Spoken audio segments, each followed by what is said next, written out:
rooms and get kids away from the fire zone. Well, tonight our Jasmine Veal spoke with two students who looked out the window at school and saw the smoke coming their way. We are here on Old Road at Wedgwood Court in front of the Country Village, a neighborhood under that evacuation order, and neighbors on edge all day watching this fire grow and spread as it moves south and east, and very nerve-wracking, especially for students to evacuate. Like 8-year-old Grayson here with his mom Megan. They live here. They've been standing by. Grayson, tell me what you went through this morning. At like 12:45, we did see me and my friends looked out the window. All we could see is pitch black, and we were kind of scared, like if we have to go out of the school, completely. And Mom Megan, I know you rushed down there. Your sister-in-law rushed down to help pick up the kids. What were you going through? You saw the smoke around 10:45 when this started. As the plume got quite a bit bigger, I was like, okay, I think it's time to go get the kids. Honest to God, both of the schools, Cataice Elementary and Cataice Middle School, they did an amazing job getting all the parents and all the kids together. Let's go to 9th grader Justin Yamamoto. Tell me about your experience at Cataice High School today. You looked outside, and that is when chaos erupted. Yeah, absolutely. So around our fourth period time, which is 10:30 to about 12, we were noticing a big plume of smoke coming out, and we were obviously thinking it's not a lot. And then 20 minutes later, obviously it turned into a lot bigger of a mess, and it was just pure chaos at the high school. You guys started getting up and saying we have to go. Yes, ma'am. Absolutely. We just you said embers were flying around. Yeah, you could obviously see ash and embers falling from the sky. It was like something out of apocalypse. It's scary. I was speaking to a second grader. He said he looked out and it was just this wall of black as well. I mean, at the Cataice Elementary School. Yeah, absolutely. So looking out, it was just wow. You would never think you could see it in reality, but there it is, all black, red, a bunch of angry looking colors, and something scary. It is scary. Indeed. Thank you so much. So nice to meet you, even under these circumstances. Yeah. Be safe. I know school's probably canceled tomorrow, right? Thankfully. Yeah. And Jasmine's right, official word tonight, all schools in the Castaic Union School District will be closed tomorrow due to the ongoing Hughes fire. In breaking news, the Hughes fire is still burning tonight in Castaic. The fire started about 12 hours ago and exploded in size very quickly. As of right now, the Hughes fire has burned more than 10,000 acres and is 14% contained, and more than 50,000 people are under evacuation orders or warnings.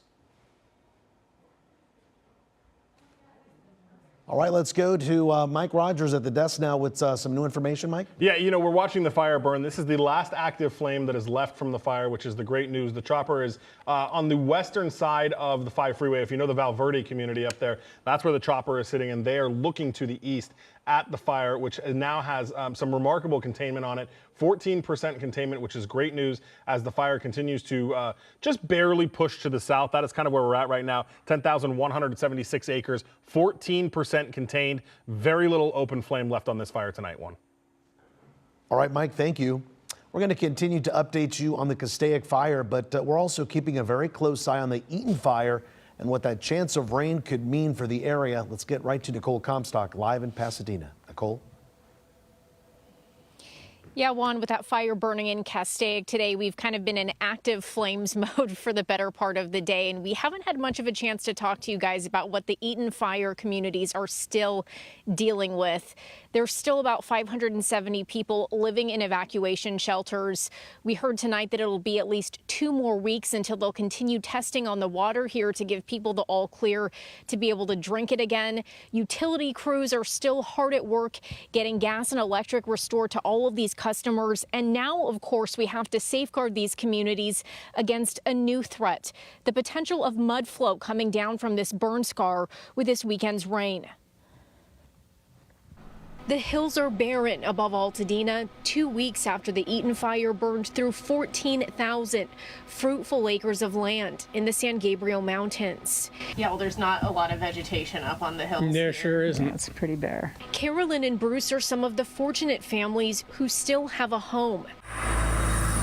9,400 buildings, including homes, are now in ashes. And it's those ashes they're most worried about with this weekend's rain. Just even mud is enough, but they're clearing toxic debris, so you can take a guess that it's not going to be healthy. People are saying we shouldn't eat food that we grow here. But the city of Pasadena is mainly concerned about mud flow rushing down these hills with no vegetation rooted in to hold it back.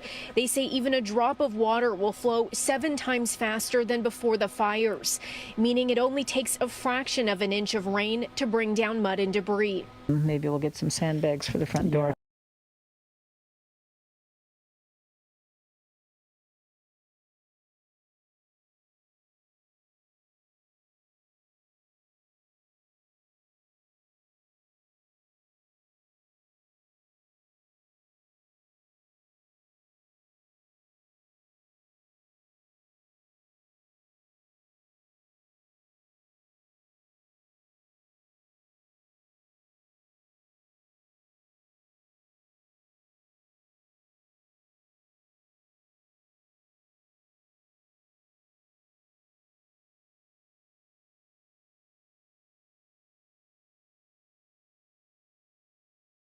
Bulk of the rain may be in a short amount of time. And so the city of Pasadena and Altadena also, for that matter, they're all preparing for that potential worst case scenario. And starting tomorrow in Arcadia at the Santa Anita racetrack, they'll be using that area to stage all of their emergency equipment. So they tell us they'll be bringing in 10,000 concrete barriers, 30,000 feet of straw, and 25,000, gravel bags. So 25,000 gravel bags to be able to put those behind people's homes and create a barrier between this fire burn area and the properties that managed to survive this fire. For now, reporting live in Pasadena, Nicole Comstock, KCAL News. Looks like they're prepared, Nicole. Thank you. And with wet weather headed our way, the Palisades burn area is preparing for any potential problems as well. KCAL's Michelle Geely shows us how they're getting ready for rain and what some evacuees are being told not to do. So my wife's family home burned down in the Palisades. My wife's cousin's house burned down in Malibu. Ben Agok drove up to his Palisades neighborhood where so many homes and hillsides are charred from the fire. Being in construction myself with the foundation, I mean, obviously when you have fires, the roots of trees burn down and it makes it very unstable in the soil. So obviously, now we have unstable soil and fire in houses, and there's mudslides happening, all over the coast maybe. So it's gonna be very unfortunate, but hopefully it's light rain and not too much. Along Topanga Canyon Road, fences buckled from the weight of small landslides during the firestorm. A huge boulder fell down the hillside and crushed cement K-rail. Rocks falling from unstable slopes covered one lane of the narrow road. All of the damage linked to the fire and concerning with rain predicted for the weekend. A half an inch on a burn scar potentially could be trouble. So we need to be aware. And there's a lot of the conversations going on. We're dealing with this burn scar relatively very late into the winter, right? I mean, we're talking about that takes time to really enhance and develop and do those supportive measures to prevent mud and debris flows. In Malibu, heavy equipment was used to clear debris where Wiley's Bait and Tackle store once stood. In Pacific Palisades, a pile of sandbags have been placed at the top of a steep hill leading down to PCH near the ocean. Throughout the damaged neighborhoods, gutters are filled with tree limbs, ash, and dirt. Grates covering the storm drains are caked with leaves and mud. All of it drains to the ocean. Right now, officials are putting out this message to all fire victims who are being allowed back into the burn zone with escorts. Do not sift through any fire debris. It's hazardous and it may contain toxic material that could severely impact your health. Removing fire debris may also affect your insurance claim. In Pacific Palisades, Michelle Geely, KCAL News.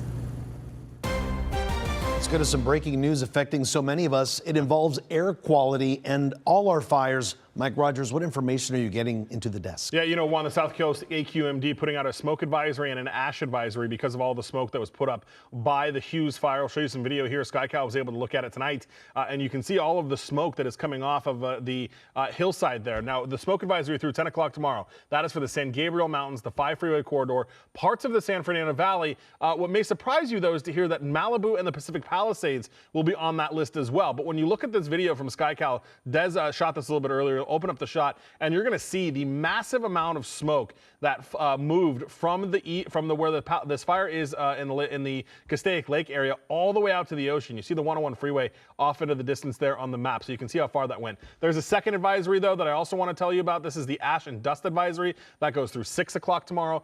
Winds may kick up that ash like we saw the other day, not only from this fire, but from recent fires as well. Juan, we've got all of that information on our website, kcalnews.com. Just go to the Scene on TV link.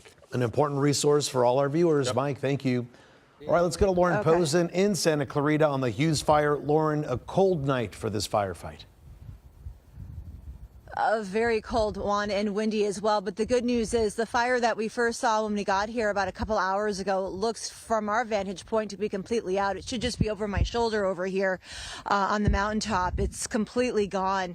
I can tell you that we're at Tesoro Highlands, and there were some fire battalion that was standing by over here keeping an eye on the flames, but he has since gone. I can also tell you further down the hill in Tesoro, there were, and I haven't seen because we've been stuck up here, but I know that when we came up, we saw lots of fire engines up and down the neighborhood streets there, keeping a close eye just in case the winds were to take a shift and this area would become in jeopardy.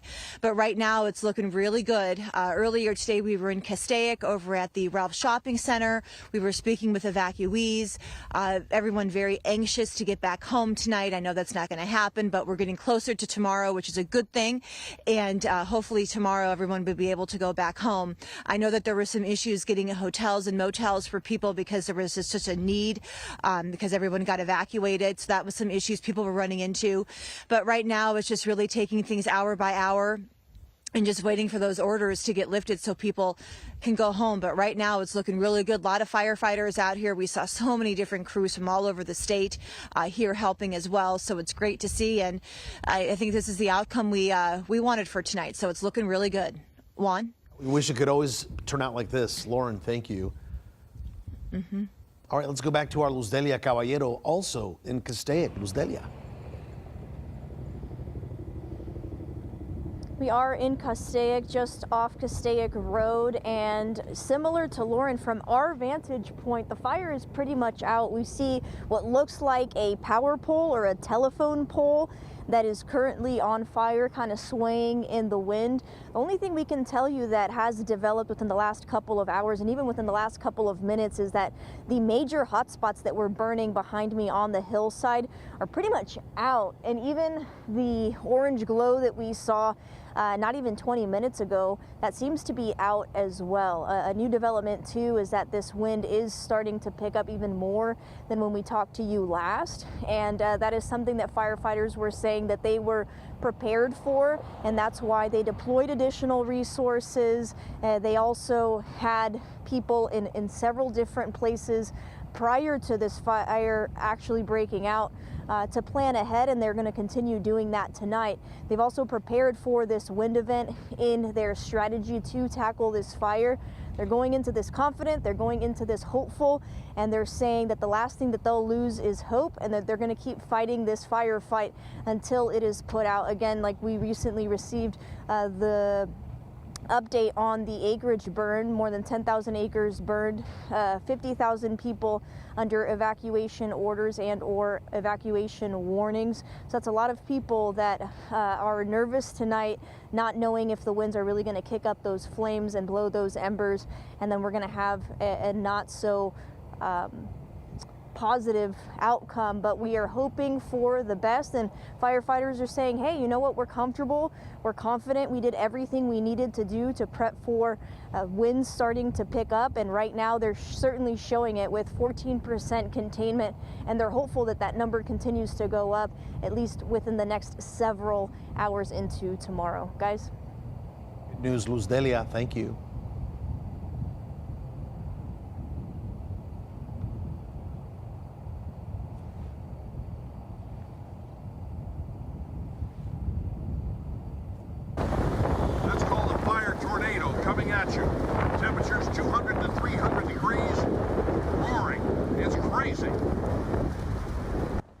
What you just heard right there, the voice of Pete Demetrio from KNX News Radio on the Hughes fire.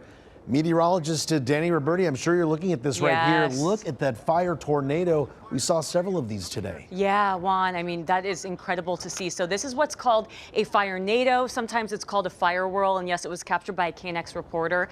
It almost looks like a tornado made out of flames that's just spinning. I want to tell you how this works. A lot of times we talk about fires making their own weather. This is what we saw with that fire-nado that you're seeing on the side of your screen that was taken from earlier today. What happens is these fires, it makes the air super, super hot around it. The air rises incredibly quickly. It starts pulling in more air very fast, and it creates this spinning vortex that kind of looks like a tornado made out of flames. So that gives you an idea of how hot this fire was. The winds that you're seeing too, I mean, it's basically taking the smoke and the fire and it's turning it horizontal. That gives you an idea of how high the winds were that we were seeing today. And we are going to see another round of these really strong winds going into tomorrow. So coming up, we're going to walk you through not just the timing of the winds, but you saw where Luz Delia is. It looks cold out there with the winds. We're going to break down for you the fire weather, the cold, and also the timing of rain for our weekend. That's all coming up in your next weather. Susie, Juan. All right. Yeah. And cold where Lauren was too. Danny, Yes. thanks. Well, evacuation centers are being set up like this one at College of the Canyons in Valencia. KCAL's Amanda Starantino is there with a look at all the efforts to make sure everyone who shows up is welcome. So many people in the Castaic area have been under evacuation orders throughout the day, and a lot of people don't have a place to go. So thankfully at College of the Canyons, the American Red Cross has set up an evacuation center if you do not have anywhere to go for the night. This opened up a few hours ago. They have about 140 people already coming in this way, and they have food, water. We saw they already offered me some pizza too, so food for people if you weren't able to get to eat today. So some dinner. Who doesn't like pizza? You got water, and we can see the pets are here too. This is Angel. She's with the American Red Cross. What kind of area is this for people to come to? What can they expect when they get here? When they get here, you are fully welcome. We have food, we have shelter, we have drinks, we have things for people. We are getting kennels for dogs and cats if you need a cat or your animals to come with you. We also have cat cots set up so people can come in and sleep and have a blanket. We would definitely recommend bringing any important documentation that you may have. So any kind of medical records, medications, anything like that, and anything that makes you more comfortable. So definitely bring your phone chargers, bring extra clothes, bring your showers, essentials, things that are going to make sure that you can sleep, you know, your favorite pillow, things like that. How many people can actually fit in this area? We don't have a full number right now, but we do have plenty of room. And that's all of them. So anyone who is evacuated, anyone who needs somewhere to stay tonight, who can't get back into their homes, definitely come by. Okay, and then you can stay as long as you need, right? Yes, that is correct. We are not closing this down until we are, you know, ready for everyone to get somewhere else to go. Okay, all right. Thank you so much. We appreciate that. So you can see people are coming in. We see some pets. We see some dogs over there. So they're getting a nice, safe, warm place to sleep tonight. Oh, look at those pups over there. But obviously a very stressful situation for a lot of people, especially when you have to leave your home so quickly and you're seeing those flames come by. I was talking to my brother earlier. We all live in this area, and he was saying he's having a hard time finding a hotel to stay because he couldn't get back into his neighborhood this evening. So hotels are booked. They're packed in this area. Castaic is a very small, tight-knit community, and it's just right, everyone's just right off the freeway, so it's really easy to see all those flames from their homes, so you can really see what a lot of people experience. But I mean, if we come down this way, you can see they're bringing in everything. They're moving fast. We got some kennels coming through here. We love that. Blankets of Love. We're setting up. We've been here. Yeah, so what are you guys doing? Well, we brought emergency pet supplies, pet food, crates, carriers. We were first boots on the ground here. So we're setting up now. We're moved from one side to the other. This is Operation Blankets of Love. All right. OBOL.info. And Good? cats and dogs, any other Cats, animals? dogs. Man, somebody had a rabbit. A rabbit, okay. So what we're an animal welfare and emergency relief nonprofit. In essence, we rescue the rescuers. So it's kind of like a Red Cross to the animal rescue world. We love it. Thanks for doing the good work. All right, keeping our favorite little fur babies safe. All right, you can see all this work happening here. We have that coming through here. We have more coming out from over here. Let's see what they're bringing out. Looks like this might be some of the cots and stuff. What do we have over here, guys? These are all the cots. Okay, so you can see the cots. These are going to be coming into the gym to make everyone comfortable tonight. Thanks, guys. We appreciate it. So they're moving very quickly over here, making sure everyone has a nice place to sleep tonight. And what do we have over here, guys? What are we delivering here? Cots and blankets. Okay. Gotcha. Okay, cots, blankets, water, and food. So they are all prepared for whoever needs to come out here. We've been watching that fire, but we don't know how long this can last. So a lot of people still under those evacuation orders. Again, this is College of the Canyons. This is the East Gym. Everyone is welcome if you need a place to stay tonight. In Valencia, I'm Amanda Starrington, KCAL News. And hopefully they'll only have to stay there one night. All right, KCAL News reporter Jeff Nguyen is in Valencia tonight. Flames were visible from where he was, nearly 10 miles away. We are about 15 miles from the Hughes fire at the top of a housing development in Valencia called Tesoro. And even from this distance, you can just see how vibrant the flames are from this hillside. Earlier tonight, the work for fire crews really expanded. Come and walk with me in this direction.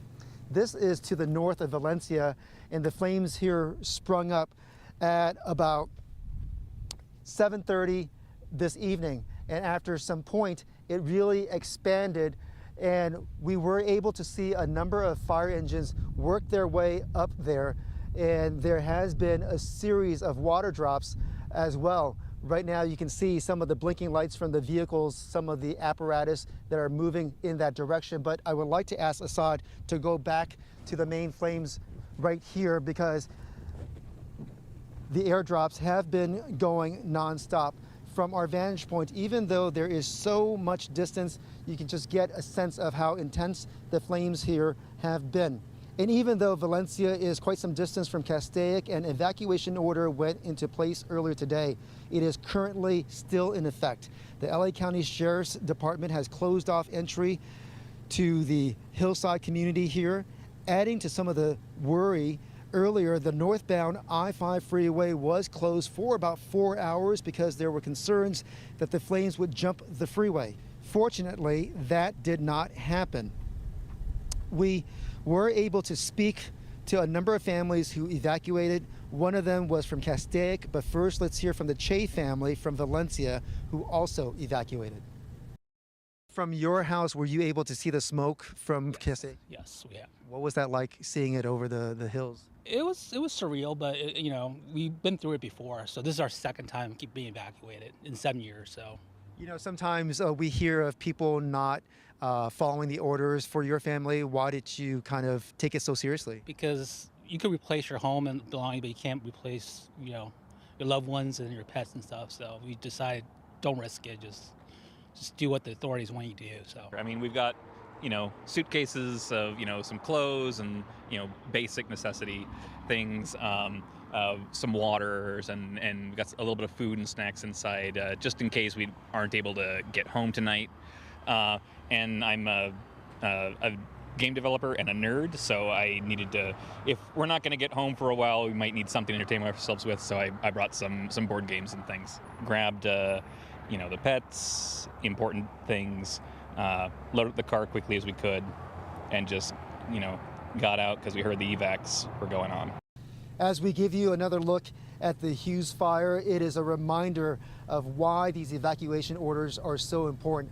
Because when you live in a community such as this with rolling hills, sometimes you may not be able to see that. And even if you are able to see that, maybe some of the hills might block off some of the burning that happens in another direction, which is why authorities put in these evacuation orders to make sure that people get out early. Reporting from Valencia, Jeff Nguyen, KCAL News. Schools evacuated across Castaic today after the Hughes fire broke out, and all Castaic Union School District schools will be closed tomorrow due to the fire. Meanwhile, 15 days after the Eaton and Palisades fires began, cleanup of schools continue there. Arena Nakano has a look at the cleanup efforts in Malibu.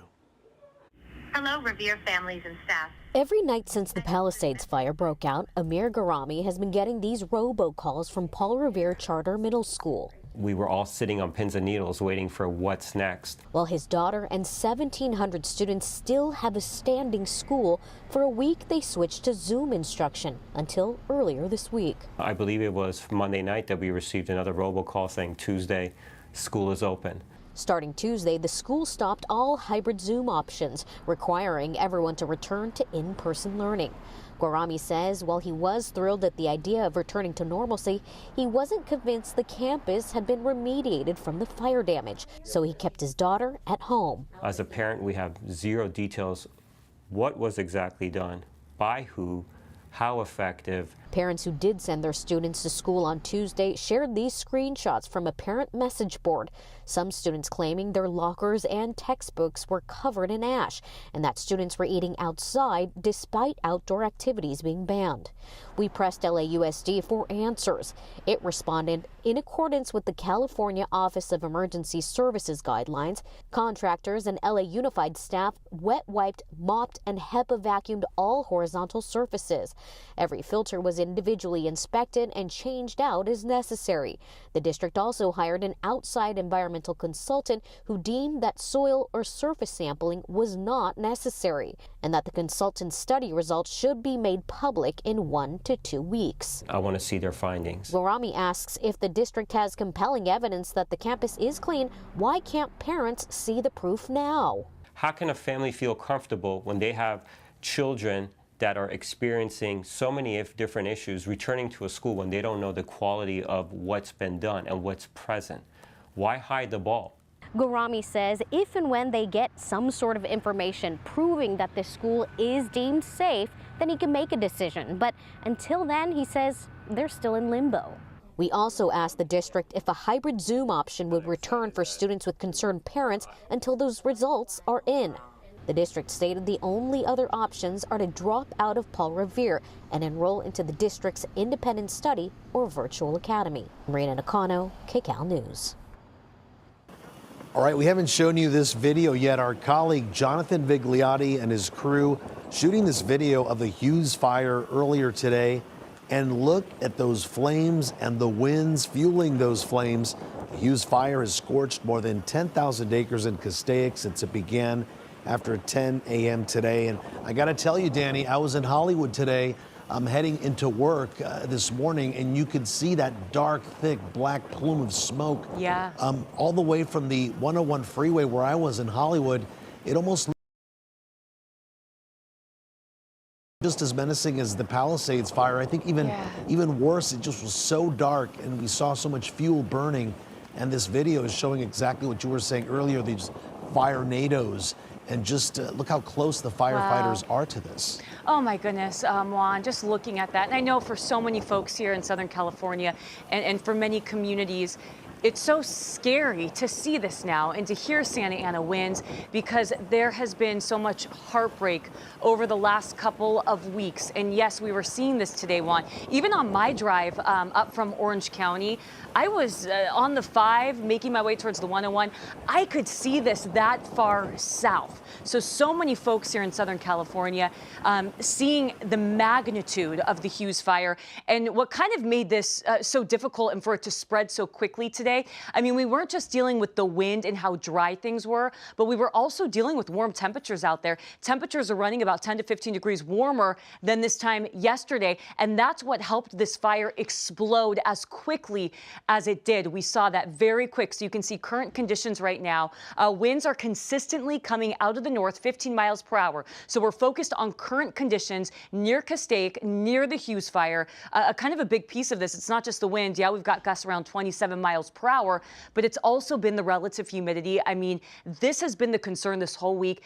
It has been bone dry out here in Southern California, and that's why fire danger has been elevated to critical in many areas, and that's what we were dealing with the Hughes fire today. So let's take a look at what we're dealing with in this area, those areas where you see the oranges through the Santa Clarita Valley. We've got some gusty winds between 25 to 30 miles per hour. I want to mention this is not as strong as what we were seeing earlier in the day when the Hughes fire spread as quickly as it did. So this is looking a little bit better. We're getting a lull in the winds, but we're not done with it. We're going to see winds ramping up steadily as we go into tomorrow. So this is the opportunity for our firefighters, kind of the hope that we're feeling, for them to get a good handle on this. And they've been doing an incredible job this evening with the firefight. So you can see the gustiest conditions, Santa Clarita, Porter Ranch, into Simi Valley. We've also got some of those normal gusts through the Inland Empire over towards inland Orange County, gusts nearing 40 miles per hour in Chino. So that's where it's a little bit more blustery. dry for everyone here in Southern California. We've got many areas that are registering our relative humidity in the single digits. Chino, we're down to 4%. This is not normal for us here in Southern California. Burbank over into Simi Valley. Simi Valley is actually looking better. Santa Clarita, though, you can see those single digit relative humidity marks, basically showing that we hardly have any moisture in the air. And so that is why going into tomorrow, we are dealing with another day where we are on high alert in terms of fire danger, and where if fires start, they could spread quickly like we saw today. We've got a window of strong gusty winds that we're tracking. It's still very dry out there, and it's going to be overall another warmer day for us. Those pinks indicating that critical fire danger. This includes LA, Ventura counties over towards the Inland Empire, and also inland Orange County. So the big focus tonight is, when are we going to see those winds ramping up and peaking again? Let's talk window for the strongest winds, and then we'll start talking about the big changes later on in the week. We've got gusty winds that are going to start to pick up going into tomorrow morning. So right around sunrise, you can see that purple right there up through the San Gabriel Mountains, gusts nearing 50 miles per hour. We're going to see that in areas like Castaic into Santa Clarita. Here's stronger winds by around 9 o'clock. So my focus for the strongest winds, it's really 6 a.m. to around our lunch hour. You can see this continuing going into the afternoon, and then we will see some of those winds between 30 to 50 miles per hour finally starting to die down Thursday afternoon. Red flag warnings will stick with us until Friday. We'll keep a close eye on that. It is smoky out there. Mike Rogers mentioned it. We've got smoke spanning Ventura County into LA County, but the big change for us, it's this guy right here. After 6 weeks, this ridge finally moves out in this upcoming weekend. We are looking at a storm that's moving in from Nevada, and this is going to bring us anywhere from 1/4 of an inch to 1/2 inch of rain, widespread rain. And I know the concern is too much rain falling in a quick period of time, but it does look like Saturday, Sunday into Monday, big pattern change. We're going to see rain, cooler temperatures, and onshore flow.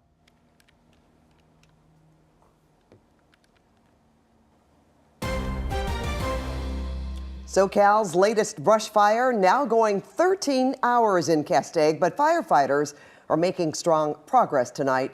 Good evening. I'm Pat Harvey. Hi, everyone. I'm Susie Saw. Well, more than 50,000 people from Castaic to Santa Clarita under mandatory evacuations or warnings tonight. More than 10,000 acres have burned, but no structures have burned. And tonight, the fire now 14% contained. Wind gusts expected to pick up once again tomorrow morning. And our Lori Perez is live in the hills above Castaic tonight. Lori, you have been right next to a very active part of this firefight. That's right. This area has been very dynamic. A few hours ago, massive flames right next to where we are standing. Now a little bit of a different scene, not the big flames, but still quite something to see. We are miles up Lake Hughes Road into the Angeles National Forest, far from homes and buildings. So what you're looking at, what's burning here, is really just terrain. But this is still an area that firefighters want to watch, even though there is no town around. I want to show you something pretty cool. We do have video of hand crews that have hiked up into the hillsides. We saw them heading up in the pitch black, headlamps kind of lighting their way. They are in the hillsides over Elizabeth Lake Canyon on the eastern edge of where the Hughes fire was burning. And these ground crews, plus the air support, they have really launched such an impressive attack on the flames today. The situation that we're in today is much different than the situation we were in 16 days ago. We have so many resources from Northern California, from the Western United States, international resources, aircraft resources, the number of helicopters and fixed-wing retardant tankers that are available to us really allow us to attack a fire like this and have it laid down right as we reach nightfall. 20 choppers and fixed-wing aircraft, by our count, thrown at the fire, one of the largest aerial attacks we've ever seen. Many of the air crews called in for the Palisades and Eaton fires, and luckily still here. And a massive army of ground crews, 4,000 strong, jumping on the fire. The conditions that we're under aren't as severe as what we've been facing over the last week or two. But what you saw today is indicative of the conditions that we're in terms of the vegetation. Our wildland fire condition is critical. Absent wind, the fire is going to move through the vegetation like you saw today. with the slope and chasing fuel. At the peak of the fire, 31,000 people were told to evacuate, another 23,000 put on standby. Officials say they're grateful the vast majority got out and quickly, clearing the way for firefighters to rapidly get on scene. Many times we find ourselves trying to rescue evacuees. But today, the community heeded that lesson and many evacuated the area, allowing them to fight the fire. LA County Sheriff's Department will swarm the area tonight to prevent looters, and the sheriff says his department has the resources now to handle any crisis. We're ready for just about anything, which, by the way, includes being prepared for any other incident that would break, God forbid, anywhere in the county of Los Angeles. From where we are, we can really hear all of these flames crackling. The good news is the winds are pretty light up here at the moment. That is no doubt helping firefighters. And again, even at this hour, there are many of them up here in the mountains, up Lake Hughes Road here in the Angeles National Forest. You can see another crew heading up behind us. For now, we'll send it back to you guys. All right, Lori, thank you so much. And as Lori was just referring to, always a crucial part of the firefight, of course, what happens with those winds? Well, meteorologist Danny Roberti, you've been following what we can expect overnight and tomorrow, right? Yes, Pat and Susie, we are keeping a very close eye on the timing of the winds because it feels like over the last couple of weeks, these Santa Ana winds, they have been relentless and we have not gotten much of a break. So we are going to see another burst in the winds tonight into tomorrow morning, and then big changes this upcoming weekend. We're going from fire weather to a storm, a winter storm that's going to bring us rain. That's not the case right now. I want to take a look at current conditions right there near Castaic. So we do have wind out there, but it is, I will say, much calmer than what we were seeing earlier today. We had gusts between 40, 50 miles per hour. Right now, sustained winds, they're now coming out of the north, 15 miles per hour, gusts between 25 to 30 miles per hour. The thing is, it is still so dry in this area, and that's what really helped this fire spread as quickly as it did. All of that dry vegetation out there. So here's a look at our current conditions. You can see through Santa Clarita over into Castaic, 25 to 30 miles per hour, 30 mile per hour gusts over in Simi Valley. And then we also have some winds that are continuing. Chino, that's an area where it's a bit blustery. Areas like Fontana, we're talking wind gusts between 30 to 40 miles per hour. So the relative humidity, this has been a big concern over the last couple of days. That's why fire danger has been critical. I mean, it's not just the winds, but we have this really dry air mass in place. So when fires start, they can spread quickly. And it's that nasty combination, that recipe that we don't want to see here in Southern California. It's the wind and it's the dryness out there. And we've been seeing our relative humidity in the single digits in areas like Santa Clarita, Burbank, even into the Inland Empire. Coming up, though, we're going to talk timing of the strongest winds and when we finally get a break. A big change here at home, rain this upcoming week, and we'll talk timing of the rain as well. That's in your next weather. Pat, Susie. All right, we will see you then, Danny. And now to KCAL News reporter Luz Delia Caballero. She is live in Castaic at Tapia Canyon Road and Castaic Road. Luz Delia. Well, things are looking good, at least from our vantage point. Over to our left, we're not going to show you because it's dark, but that's the good news, is that it's dark. I mean, we don't see an orange glow. We don't see any smoke. If anything, we only see what appears to be a power pole or a telephone pole that is kind of chipping away with fire and swaying a little bit in the wind. Behind me here, you can also see something that has developed recently. It's a hot spot, believe it or not. Maybe like 2 minutes ago, those flames were much higher. It was much brighter. And I think the concern right now is that these winds are starting to kick up ever so slightly, but it does make a difference. I mean, we can feel the difference temperature-wise. It's a lot colder, but we can certainly feel the wind. And that's a challenge that firefighters say that they have planned for. You know, they brought in extra people. They pre-deployed them ahead of this fire breaking out. They made sure that they had additional resources, and the firefight today and all strategies incorporated this challenge that the wind would come back. And so what we're seeing right now is anytime hotspots pop up, we see firefighters kind of assessing the situation, engines rushing over, and then quickly we see engines coming right back to look at the entire area from afar to assess whether embers are starting different hotspots. So that's kind of what we've been seeing, at least within the last hour. And I'm going to tell you, and this is great news, that these hotspots that have been popping up quite frequently are put out just as fast. And so right now, firefighters are feeling optimistic, and they're hoping that containment goes up and that we can keep the acres burned to about 10,000 acres. But of course, time will tell at this point. Guys?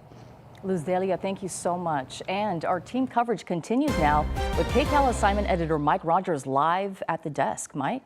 Yeah, you know, Susie and Pat, I just wanted to show everybody kind of the footprint of this map and where it has been burning and why it caused so much concern for everybody today. This is of course, the Hughes fire that we've been talking about, and you'll see on my computer here, the fingers that everyone had so concerned about was this area right here that burned so close to these sets of buildings that are all right in this area off Lake Hughes Road. Now, interestingly enough, I was playing back some of the radio traffic. The first reports of the fire were at the 5 in Lake Hughes Road, but likely seeing the large plume up that was coming up over the mountaintop. But you see here, we had a nice break. Actually, where the fire burned was actually pretty helpful because once it hit the water here at Castaic Lake, the lake acted as a very natural fire break. Now, as we have talked about so many times today, if we were in a much different situation where the winds were a big factor, the lake would have done nothing to stop it and it would have jumped over here and continued to the west. So very thankful that that didn't happen. The most active areas of the fire right now that we have seen kind of grow, which is what's caused some of the concern, is down here in the